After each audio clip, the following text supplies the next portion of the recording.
The moment a dangerous man tells you he's the only thing keeping you alive, you should run. The rain hit Manhattan hard enough to blur the streetlights into gold smears across the windshield of my Honda Civic. My fingers shook around the steering wheel while the wipers struggled to keep up. Midnight traffic crawled through the financial district, headlights reflecting off wet asphalt like broken glass. I should have gone straight home after work. That was the normal thing to do after a 14-hour shift buried under legal paperwork and cold coffee. But normal stopped existing the second I heard the argument behind Pier 17. I hadn't meant to listen. I was just trying to cut through the alley faster because my heels were killing me and the storm was getting worse by the minute. Then I heard someone say my name. Claire Bennett. Quiet. Sharp. Deliberate. I froze beside the brick wall, rain dripping down the back of my coat while my heart slammed against my ribs hard enough to hurt. 3 men stood near the loading dock under the dim yellow security light. Expensive coats. Dark umbrellas. One of them held a silver lighter that clicked open and closed in a steady rhythm. The sound still echoes in my head. Click, click, click. She saw the files, one man said. Then she becomes a problem. I stopped breathing. My phone slipped in my hand, camera flashing accidentally for half a second before I could stop it. Every head turned toward me at once. I ran. God, I ran so fast my lungs felt like they were tearing apart inside my chest. Their voices exploded behind me. Footsteps splashed through puddles. Car doors slammed. By the time I reached my car, my entire body was shaking so badly, I dropped my keys twice before unlocking the door. The engine roared alive just as black sedans pulled out from the opposite side of the street. They followed me immediately. No hesitation. No doubt. The realization hit me like ice water. They weren't trying to scare me. They were hunting me. My phone vibrated against the passenger seat. Unknown number. I ignored it. Then it rang again. And again. Finally, at a red light near Lexington Avenue, I looked down. One text message. He knows you. Saw it. My stomach twisted so violently I thought I might throw up. The light turned green. I hit the gas. Rain hammered against the roof, while the black sedan stayed 2 car lengths behind me no matter how many turns I made. Every mirror showed headlights. Every street suddenly looked empty except for me. Then another vehicle appeared out of nowhere. A black SUV cut across traffic and stopped sideways in front of my car, so suddenly I slammed the brakes hard enough for my seatbelt to bruise my shoulder. The passenger door opened slowly. A man stepped out into the rain wearing a black wool coat over a charcoal suit that looked untouched by the storm. Tall, broad shoulders, dark hair slicked back from a face too calm for the chaos surrounding us. He moved like someone completely unafraid of the world. The city itself seemed quieter around him. His gray eyes locked onto mine through the windshield. Cold, sharp, exhausted. Get out of the car, Claire. My blood turned to ice. I had never seen this man before in my life. I locked the doors immediately. His expression didn't change. Behind me, headlights turned the corner. The men chasing me were close now. Too close. The stranger glanced toward them once before stepping closer to my window. If they reach you first, he said quietly, rain dripping from his jawline. You won't survive the next 10 minutes. My hand trembled over the lock. Who are you? For the first time, something dangerous flickered behind his eyes. Damian Moretti. The name hit me instantly. Even I knew that name. Everyone in New York did. Rumors. Money. Power. Fear wrapped inside expensive suits and whispered conversations. My throat went dry. Damian looked past me toward the approaching headlights. Then back at me. Claire, he said softly. This is the last normal moment your life is ever going to have. The men behind me were getting closer. I could see their headlights flooding my mirrors with white light while rain swallowed the rest of Manhattan whole. Every instinct screamed at me to drive away from Damian Moretti as fast as possible. But fear does strange things to the human brain. It makes impossible choices feel simple. Survive now. Panic later. My fingers unlocked the car door before my pride could stop them. Damian opened it himself, one hand shielding the rain from his face while the other reached toward me. Not aggressively. Calmly. Like he already knew I would take it. Move, he said quietly. The black sedans turned onto the block behind us. Tires hissed across wet pavement. I grabbed my purse and stumbled out into the storm. Damian guided me toward the SUV with one firm hand against my lower back. The contact should have felt controlling. Instead, it felt terrifyingly steady. Safe. Two men sat inside the vehicle wearing dark suits and expressionless faces. Neither looked surprised to see me.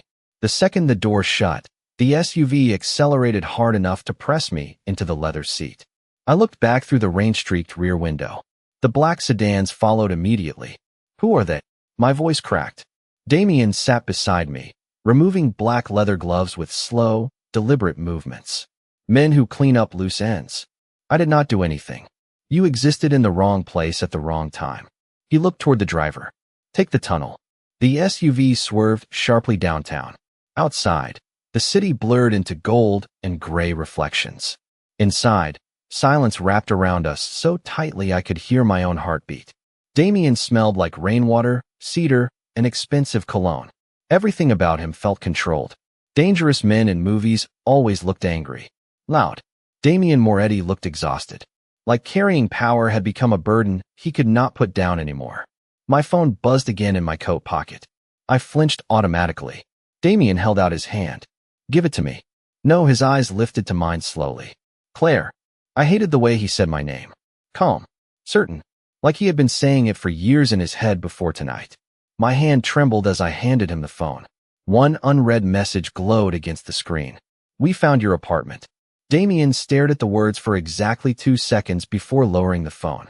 Something cold entered his expression. Turn it off, he told the driver. Instantly, the SUV lights dimmed. The digital screens went black. We drove through the tunnel and near darkness while rain hammered above us somewhere beyond the concrete ceiling. What does that mean? I whispered. Nobody answered me at first. Damien rubbed his thumb once across his jaw before finally speaking. It means you cannot go home. You do not get to decide that. Actually, he said softly, tonight I do. Anger surged through my fear, so suddenly it shocked me. You think because you are rich and dangerous you can just take people? His gaze settled on me again. Sharp gray eyes. Completely unreadable. No, Claire. I think if I had arrived 30 seconds later tonight, you would already be gone. The SUV emerged from the tunnel onto an empty highway lined with black trees and rain-covered guardrails. Manhattan disappeared behind us mile by mile. I realized then that I had no idea where he was taking me. My chest tightened. Where are we going? Damien looked out the window toward the storm. Somewhere nobody can reach you. And if I do not want to go? That finally made him look directly at me again. There was no anger in his face. No cruelty. Somehow that made it worse. Then you should have never seen my world. 40 minutes later, iron gates appeared through the rain. Tall, black, endless. They opened before the SUV even slowed down. Beyond them sat the largest house I had ever seen in my life. No, not a house. A fortress disguised as a mansion. Warm golden lights glowed through enormous windows while armed security moved silently beneath the storm. My stomach dropped. Damien stepped out first, rain catching in his dark hair while he held the door open for me. Welcome home, Claire, he said quietly. For now. Rich people always say a place feels like home when it is beautiful enough. They never mention how terrifying beauty becomes when you cannot leave it. The mansion sat on a cliff overlooking black water and endless rain, isolated so completely it felt cut off from the rest of the world. I stood frozen beneath the massive chandelier in the entrance hall while water dripped from my coat onto polished marble floors worth more than my student loans. Nobody spoke to me directly. Men in dark suits moved quietly through the house, like shadows, trained to obey without asking questions. Somewhere deeper inside, a grandfather clock chimed 1 in the morning. Damien handed his wet coat to a woman in her 50s wearing an elegant black dress. Mrs. Holloway will show you to your room, he said. Your room. I repeated sharply. I am not staying here. His eyes met mine briefly. Calm. Unmoved. Tonight you are. Then he walked away before I could argue again. The worst part was that everyone in the house watched him leave the same way people watch storms pass overhead. Carefully, respectfully, like they knew exactly how dangerous he could become if disturbed. Mrs. Holloway led me upstairs through long hallways lined with oil paintings and soft golden lights. The mansion did not feel cold the way I expected. It felt lived in. Quiet music drifted faintly from somewhere downstairs. A fireplace crackled behind closed doors. Fresh flowers sat in crystal vases along the hallway tables. None of it made sense beside the armed guards outside. He does not usually bring people here. Mrs. Holloway said softly while opening a bedroom door larger than my apartment. Congratulations, I muttered. I feel very special. Her expression almost turned sympathetic. Almost. Miss Bennett, she said carefully. You should lock your windows tonight. My stomach tightened. Why? She hesitated 1 second too long. Because Mr. Moretti rarely overreacts. Then she left me alone. The room was beautiful in a way that made me uncomfortable. Soft cream blankets. A king-size bed. A fire already burning low beside the windows. Someone had placed folded clothes across the chair near the bathroom door. Sweatpants. A sweater. My size. I stared at them for several seconds before a colder realization hit me. Someone here already knew my measurements. Fear crawled slowly up my spine. I crossed the room and tried the door immediately. Locked from the outside. My pulse jumped. No, I whispered. I tried again harder. Nothing. Panic rose fast inside my chest as I rushed toward the windows instead. The rain outside slammed against the glass while dark trees stretched across the property for what looked like miles. Then I saw movement below. 2. Security guards patrolling the grounds carrying flashlights beneath the storm. One looked up directly toward my window. Watching. I stepped back instantly. My phone. I reached into my purse with shaking hands only to remember Damien still had it. Of course, I whispered bitterly. I was trapped. Completely trapped. The realization settled over me slowly and heavily. Somewhere downstairs, thunder rattled the windows. I sat on the edge of the bed trying to think clearly while my heartbeat pounded against my ribs. Maybe Damien really believed he was protecting me. Maybe he truly thought those men wanted me dead. But none of that changed the fact that a stranger had taken me from my life and locked me inside his mansion without permission. A soft knock startled me so badly I nearly jumped. Before I could answer, the door opened. Damien stepped inside carrying my phone in one hand and a glass of water in the other. He had changed clothes. Black sweater, dark slacks. Without the suit and coat, he somehow looked even more dangerous. Less like a businessman. More like the man people whispered about when they thought nobody could hear them. I stood immediately. Unlocked the door. He ignored that completely and placed the water beside the bed instead. You should sleep. I should leave. Not possible tonight. You do not get to decide what happens to me. Finally, his eyes lifted to mine fully. Exhaustion lined his face now beneath the sharp control. Claire, he said quietly, 3 vehicles have already driven past your apartment building in the last hour. The room went cold around me. Damien held out my phone slowly. One new photograph glowed on the screen. My apartment door. Taken less than 20 minutes ago. I looked up at him, suddenly unable to breathe properly. Who sent this? His jaw tightened once. Someone letting me know they are getting impatient. People think fear feels loud. Screaming. Panic. Racing footsteps. They are wrong. Real fear feels quiet. It feels like standing in a locked bedroom at 2 in the morning staring at a photograph of your apartment door while a powerful man watches your reaction carefully enough to notice every breath you take. I could not stop looking at the picture on my phone. My welcome mat. The crack near apartment 4B. The dead plant Mrs. Hernandez always forgot to water beside the hallway window. Someone had been there recently. Watching. Waiting. Who took this? I asked again, my voice thinner now. Damien remained near the fireplace, one hand resting against the mantel while shadows flickered across his face. A man I pay to warn me when problems move too close to my city. Your city. The corner of his mouth shifted slightly. Not quite amusement. You noticed that part. I hated how calm he stayed while my entire life collapsed around me. I want to call the police. That finally earned a reaction. Damien lowered his eyes for exactly 1 second before looking back at me. Tired. Sharp. Careful. The police cannot protect you from this. You do not know that. Claire. He stepped closer slowly. One of the men at the pier tonight was photographed leaving a fundraiser with a state senator 3 weeks ago. My stomach tightened. What does that mean? It means the people looking for you do not solve problems with masks and alleyways. His voice stayed calm. Controlled. They solve them with money, influence, and patience. Rain rolled against the windows harder outside, while thunder shook faintly through the mansion walls. I wrapped my arms around myself trying to stop trembling. Damien noticed immediately. He noticed everything. Without speaking, he walked toward the armchair near the fireplace and picked up a folded blanket resting across the back. Expensive gray cashmere. Of course. Everything in this house probably cost more than my yearly salary. He held it out toward me. I stared at him suspiciously. I am not cold. You have been shaking since Lexington Avenue. His tone never changed. Take the blanket, Claire. The worst part was that he did not sound controlling when he said things like that. He sounded used to being obeyed, like the world had spent years rearranging itself around his voice. I took the blanket anyway because I was cold and exhausted and too overwhelmed to keep fighting every single thing. Damien watched me wrap it around my shoulders before turning slightly toward the rain-covered windows. Silence settled between us. Heavy, strange. Somewhere downstairs, soft piano music drifted faintly through the mansion. I realized then that I had not eaten since lunch. Damien spoke without turning around. Mrs. Holloway prepared food for you. I am not hungry. You are terrified. That is different. I hated how accurately he read me. Why are you doing this? I whispered. Because someone has to. No, I shook my head hard. That is not what I mean. Why me? For the first time since meeting him, Damien hesitated.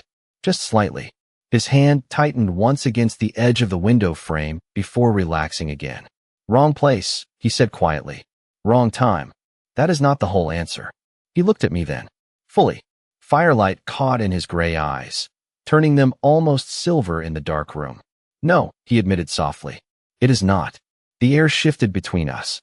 Something quieter. More dangerous somehow than fear. My pulse stumbled strangely in my chest. I should have looked away. Instead, I kept staring at him while rain covered the windows behind his silhouette like the entire world outside was drowning. Then a sharp knock interrupted the silence.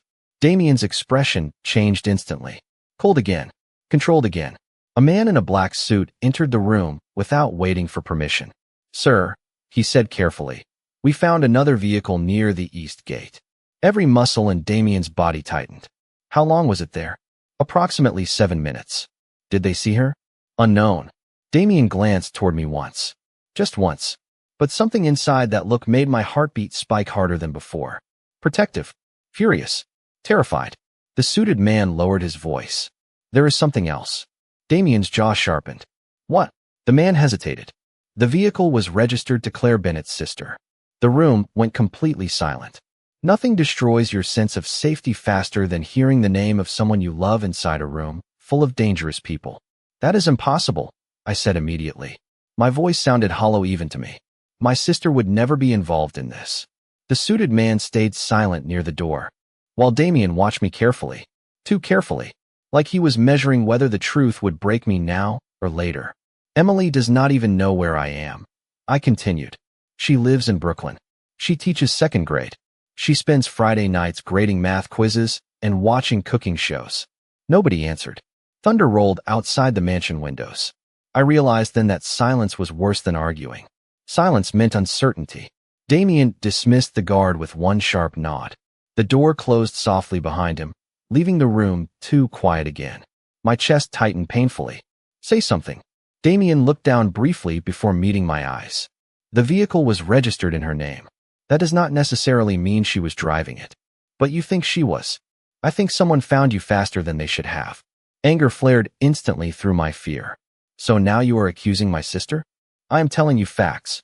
His voice remained controlled, but I could feel tension beneath it now. There is a difference. I wrapped the blanket tighter around myself. You do not know her. No, he agreed quietly. I know people. I hated him for saying that. Hated the calm certainty in his face. Hated that some small, terrified part of me wondered if he might be right. Emily and I had been close our entire lives after our parents died. She practically raised me through college. She worked extra shifts so I could afford textbooks during my internship. She was the safest thing in my world. She had to be. I want to call her. Damien's jaw tightened immediately. No, you do not get to stop me from speaking to my own sister. If her phone is compromised, one call could expose your location. Or maybe she is worried sick because I disappeared. My voice cracked louder than I intended. The room echoed with it. Damien went still for a moment before walking toward me slowly. Claire, do not. I stepped backward instinctively. Do not use that calm voice like this is normal. Something shifted in his expression then. Not anger. Regret. It appeared so briefly I almost thought I imagined it. None of this is normal, he said quietly. That is exactly why you are still alive. looked away from him toward the rain-covered windows because suddenly I felt too overwhelmed to keep holding eye contact with a man who spoke like danger wrapped in silk. My reflection stared back faintly through the glass. Pale face, wet hair curling around my shoulders, eyes too wide with exhaustion. I barely recognized myself anymore. 24 hours ago, my biggest problem had been an unfinished client report sitting on my office desk. Now I was trapped inside a mansion with a man powerful enough to make police sound irrelevant. My stomach twisted hard. "I want to go home," I whispered. The words came out smaller than I meant them to. Damien heard them anyway. Of course he did. He moved closer but stopped several feet away like he understood instinctively that any less distance between us right now would feel dangerous. "Your apartment is no longer safe. You keep saying that. Because it is true. And what happens if I stay here?" His eyes held mine steadily. "You survived long enough for me to solve this." The confidence in his voice should have comforted me. Instead, it terrified me more. Men like Damien Moretti did not ask the world for permission before changing it. My phone buzzed suddenly in his hand. Both of us froze. One new message lit the screen. Unknown number. Damien read it first. Every trace of emotion disappeared from his face instantly. "What?" I demanded. He did not answer immediately. That scared me more than if he had. Slowly, Damien turned the phone toward me. One sentence glowed against the screen in bright, white letters. "Tell Claire her sister should not have opened the door." My body stopped reacting for a full second after reading the message. It felt like my brain refused to process the words because once it did, nothing in my life would ever feel safe again. Emily should not have opened the door. I stared at the screen until the letters blurred. "Call her," I whispered. Damien did not move. Now, his jaw tightened hard enough for me to see the muscle shift beneath his skin. "Claire, call her." My voice broke apart violently inside the room. The sound echoed off marble and glass and firelight, while panic crashed through my chest so fast I thought I might collapse. Damien crossed the distance between us immediately, grabbing my shoulders before my knees could give out completely. "Look at me. Call my sister. Claire." His grip stayed firm, but careful. "I need you to breathe first." I hated that his voice grounded me anyway. Hated that somewhere beneath the fear and confusion, my body already associated him with survival. My hands shook uncontrollably while he guided me slowly toward the armchair beside the fireplace. Warmth from the fire hit my face, but I still felt freezing cold. Damien crouched in front of me, one hand still steady against my arm, while he dialed a number from memory into my phone. He switched it to speaker. Every ring stretched forever. Once, twice, 3 times. Voicemail. My stomach dropped so violently it hurt. No, Damien hung up immediately and dialed another number. This time his expression changed before the call even connected. Sharp, focused, dangerous. "Luca," he said quietly when someone answered. "Get eyes on Emily Bennett now." Silence. Damien listened for several seconds while rain hammered against the windows harder outside. Then his eyes lifted slowly toward mine. Something dark moved beneath his calm expression. "How long ago?" More silence. My heartbeat pounded so hard I could barely hear anything else. "Understood," Damien said softly. Then he ended the call. The room suddenly felt too quiet. Too still. "What happened?" I whispered. He stood slowly without answering right away. That terrified me more than anything else tonight. Damien Moretti looked like a man trying to decide how much truth another person could survive. "Damien." My voice cracked again. "Please." He exhaled once through his nose before finally speaking. "Your sister left her apartment approximately 40 minutes ago." Relief hit me so hard my eyes burned instantly. "Okay." She did not leave alone. The relief disappeared immediately. What does that mean? Damien walked toward the rain-covered windows while loosening the cuffs of his black sweater slowly. Controlled movements. Controlled breathing. Controlled fear. A black sedan arrived outside her building shortly after. The message was sent. My chest tightened painfully. Was she taken? The words sounded impossible leaving my mouth. Damien looked back at me over his shoulder. No signs of force. Somehow that made everything worse. Then why would she leave with them? His silence answered before he did. Money. Pressure. Fear. My mind spun violently, trying to reject every possibility at once. Emily was careful, smart, kind. She would never willingly help dangerous people, unless she thought she was protecting me. Tears blurred my vision before I realized they were coming. I looked down immediately because crying in front of Damien felt unbearable for reasons I could not explain. But he noticed anyway. Of course he did. A soft clink sounded beside me. I looked up to find a glass of water resting on the table near my hand. Damien had placed it there without me noticing him move. "Drink," he said quietly. I laughed once through shaking breath. "You keep giving orders like I belong here." Something unreadable crossed his face. "No," he said softly. "I keep giving orders because if I stop for 1 second tonight, people die." The room went silent again except for rain and thunder and the crackling fire between us. Then every light in the mansion suddenly shut off at once. Darkness swallowed the room instantly. Somewhere downstairs, alarms exploded through the house. Darkness changes people instantly. 1 second you are standing in a room trying to understand your life. The next, every shadow feels alive. The alarms tore through the mansion loud enough to shake the walls while red emergency lights flickered on across the ceiling. My pulse jumped straight into panic again. Somewhere downstairs, voices started shouting over each other through radios. Fast, controlled, terrifyingly practiced. Damien moved immediately. 1 second, he stood near the fireplace. The next, he was in front of me, every trace of exhaustion gone from his face. He looked colder now, sharper, like danger itself had finally stepped fully into the room. "Stay behind me," he ordered. "What is happening?" Someone cut the main power. He crossed the room toward the bedroom door while pulling a black handgun from the back of his waistband in one smooth movement. My breath caught instantly. I had never seen a weapon outside police holsters before. Seeing one in Damien's hand felt worse somehow, because he held it like an extension of himself. Familiar, controlled, real. He noticed me staring and lowered it slightly away from me without thinking. Even now, he was careful not to frighten me more than necessary. The realization unsettled me deeply. "Listen carefully," he said quietly.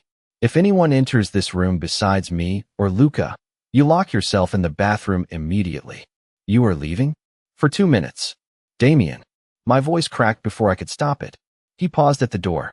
Red emergency lights flashed across his face, turning his gray eyes almost black. "You said this place was safe." Something tightened painfully in his expression. It was. Before I could answer, a loud crash echoed somewhere downstairs. Instinctively, I flinched backward. Damien opened the bedroom door slightly and spoke into a radio clipped near his shoulder. "Status." Static answered first, then a voice. "East Wing breach contained. Unknown entry point."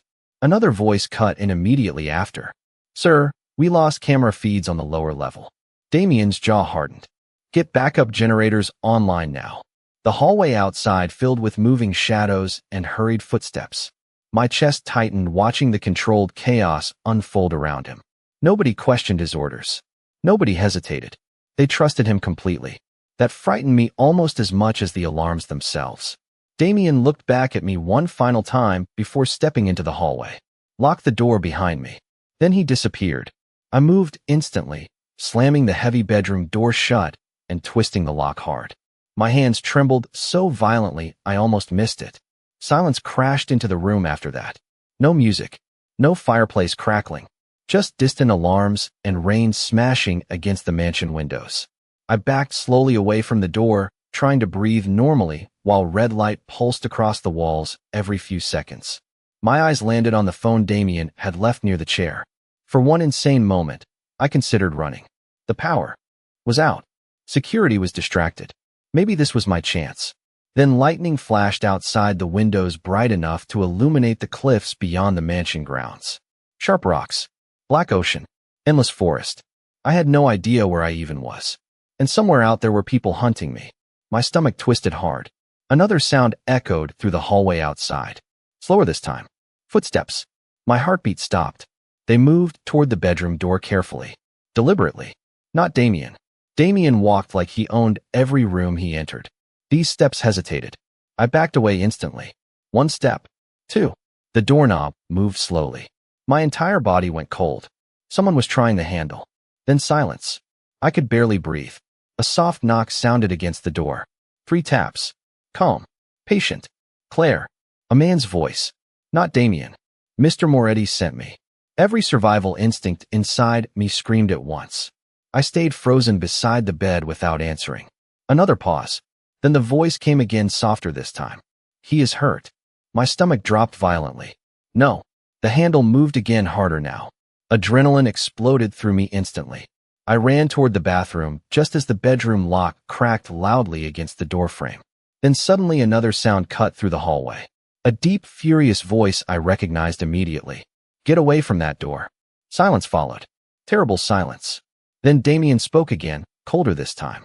You picked the wrong room tonight. There is a specific kind of fear that only exists when you hear anger in the voice of someone who never loses control. The hallway outside my bedroom went silent after Damien spoke. Completely silent. No footsteps. No alarms. Nothing except rain pounding against the mansion windows and my own heartbeat slamming against my ribs hard enough to hurt. I stayed frozen near the bathroom door, unable to move while red emergency lights pulsed slowly across the room. Then I heard Damien again. Lower this time. Dangerous in a way that made my stomach twist. Who sent you? No answer. A sharp sound followed. Not loud. Just sudden enough to make me flinch. Then silence returned. My breathing turned shallow instantly. Every terrible possibility rushed through my mind at once. Another voice finally spoke outside the door. Nervous. Shaking. Please, they said she was alone. Damien answered immediately. Cold. Controlled. And now you are praying I believe that matters. Something heavy hit the wall outside. I jumped hard enough to knock into the edge of the dresser. My pulse exploded into panic again. Damien.